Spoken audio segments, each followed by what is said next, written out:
Welcome back to Out with the New, In with the Old. Today, we're talking about cars from the 2000s. This will be the last of this series.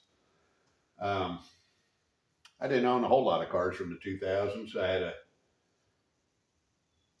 2001 Chevy 2500, a 2008 Chevy 1500, which had the 4.8, so it was free of the AFM that the others started getting. And I've got the 2000 F-150 that I own right now, and the 2003 old Silhouette that I own right now. I'm probably forgetting something, but I forget some every video. I had so many vehicles, it's hard to keep track.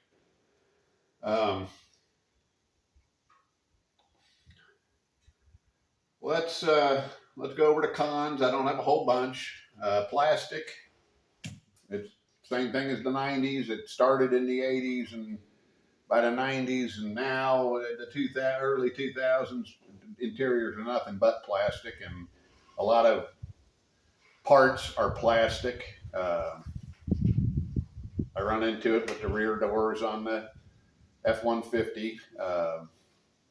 Not a big deal. I mean, it's just when these cars get old, a lot of that plastic stuff's going to start just breaking and falling apart. And eBay is a good source to find that stuff. And Marketplace.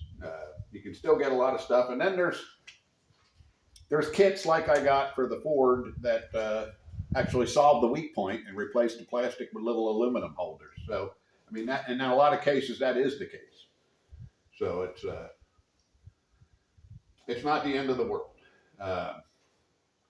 It was the beginning of MSD and AFM, which is your cylinder deactivation systems.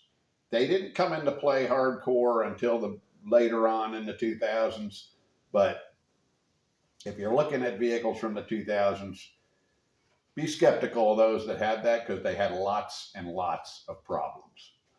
I know someone that has a 2013 Silverado 1500 with 220,000 miles on it. It still runs good. It does have a tick, but it's smooth, so it's not missing. He did good. I do know that he was very, very meticulous with his maintenance. So, I mean, that probably kept him going longer than a lot of them do. And, you know, that's the case with these vehicles. These systems require oil to go through passages that are very small. So when oil changes get let go, the first thing to fail are these systems.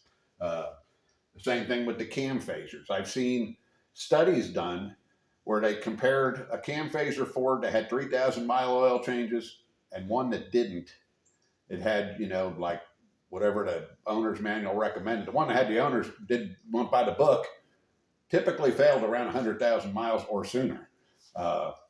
There's been some cam phaser Fords that run damn near 200,000 miles without a problem, but they had 3,000 mile oil changes. It's generally those, if I was looking at used ones, I wouldn't mess with them because most people don't do 3,000 mile oil changes. Unless somebody has records that prove it, I wouldn't mess with it. It's a very expensive repair. Okay, and then the beginning of tech, which it wasn't terrible yet, but it was getting started. And by the end of the 2000s, it was starting to come in. Wasn't hardcore yet, but it was on the way on most cars. Some cars it wasn't, but on most. Pros, they're efficient. They have finally become efficient cars, get good fuel mileage, and this is before the AFM and all that crap. Early 2000s vehicles got good fuel mileage without the added nannies they put on. They just ruined reliability when they did that, and it didn't really improve fuel mileage much, or if any. Still able to work on them for the most part. They're especially the, you know, I'd say 07 and back. They're still, you can still work on them. They're not. It's not required. Oh, I got to get this done at the dealer. Oh, I got to get this module keyed in at the dealer. You know, there's not a whole lot of that yet. And cars were starting to get fast again. C5 Corvettes were hitting 13s in the quarter, and C6s were just violent fast. I've driven them, and those cars are really, they're still, by modern standards, very, very fast cars. The few years we had of the LS powered Firebirds and Camaros, they were fast. And not only that, bulletproof cars, bulletproof engines. People put boost on them. That's crazy. You wouldn't think, but the engine just held up. It's kind of funny what people did with them. Okay. I found 3 cars listed. I actually found a lot more, but I listed these 3. All of them seem like decent deals. There's a 2000 Ford Taurus with 116,000 miles. $29.99. Believe it or not, it's at a dealer. And you know, a 2000 Taurus, you can get them cheaper than that. But if this car's got records and has 116,000, I've seen those with a lot of miles on them. I would check transmission fluid, make sure it shifts just right, and hopefully it has transmission records, because that's probably the only slightly weak link on those cars. Other than that, they're bulletproof. Lots of them go over well over 200. So buying that at 116 for $3,000, I mean, all you got to do is get the 146 and paid for itself. Go and buy our system, you know, $100 for every 1,000 miles. Okay, we got a 2003 LeSabre with 69,000 miles. If this car is cared for, it'll easily go 200. They want $6,000 for it, which is on the high end for one of these, but you got to look at it like, I'm buying a comfortable car that gets good fuel mileage. It's easy to work on. It's cheap to repair. Tires are cheap. Everything's cheap for this car. It's comfortable. They're nice cars. They're just nice cars. I think they're ugly, but they're nice cars. And with 69,000 miles on it, that car just broke in. I mean, that's actually a deal.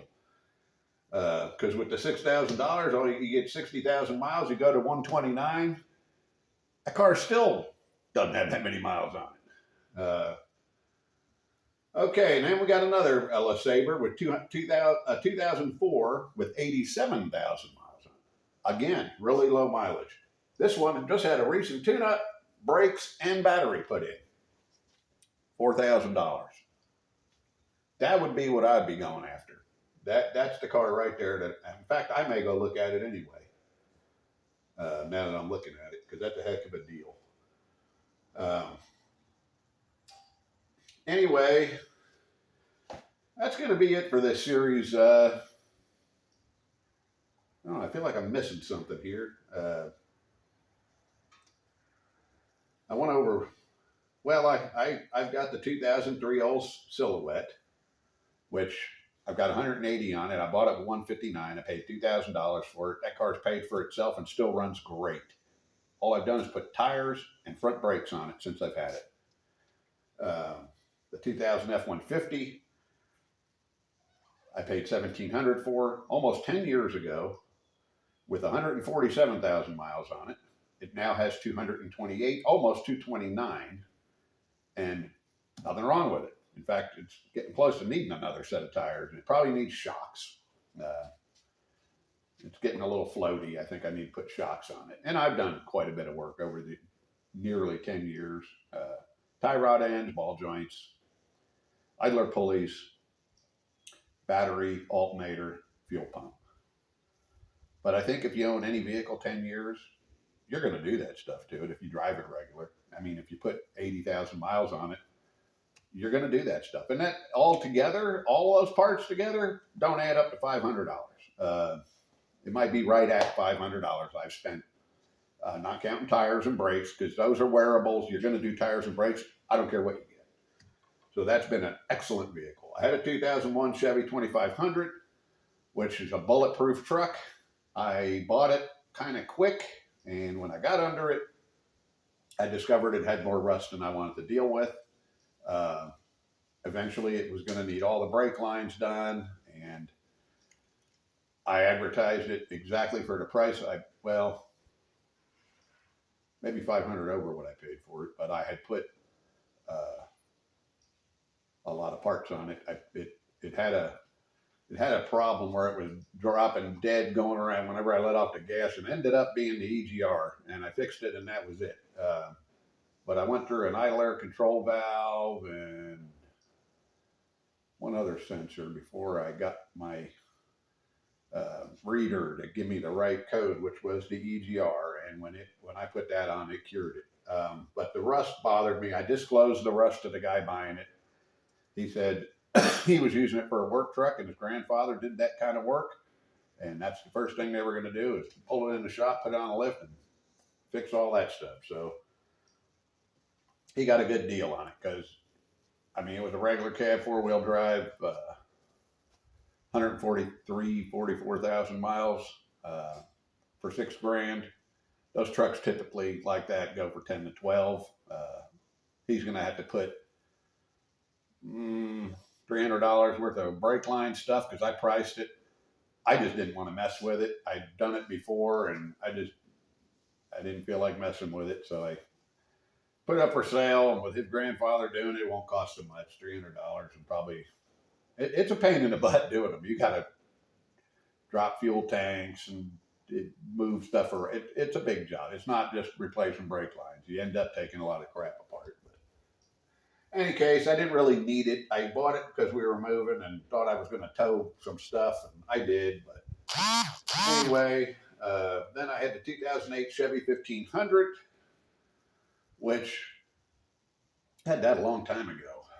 And I bought it with 60 some odd thousand miles on it, and I think I paid $10,000 for it, which I ended up getting my money back when I sold it, and I drove it 30,000 miles. Those trucks just hold value, and it was a 4.8, which was the small V8, the only one in 2008 besides the V6 that did not get active fuel management. So it was the one. People didn't like the 4.8 until then. Then all of a sudden they wanted the 4.8 because they didn't have that problem. It wasn't down on power. I didn't think it was great, but it was a good truck. I mean, I never really did anything to it as far as reliability, but it didn't have a lot of low end power, and I think it had tall gears in it that bothered it. With the 4.8, it should have a little shorter gear in the back. And also, I never got good fuel mileage with it. I drove a 400-mile trip, and averaging 70 miles an hour, I think I got 19, which I guess that's not bad, but it was a 2-wheel drive truck. I thought it'd do a little better, on the highway. But anyway, that's what I had out of that era. If you guys had anything out of that era, put it in the comments.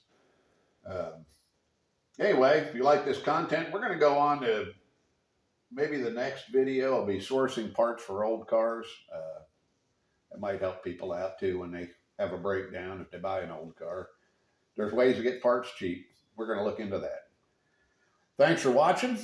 Subscribe if you like the content.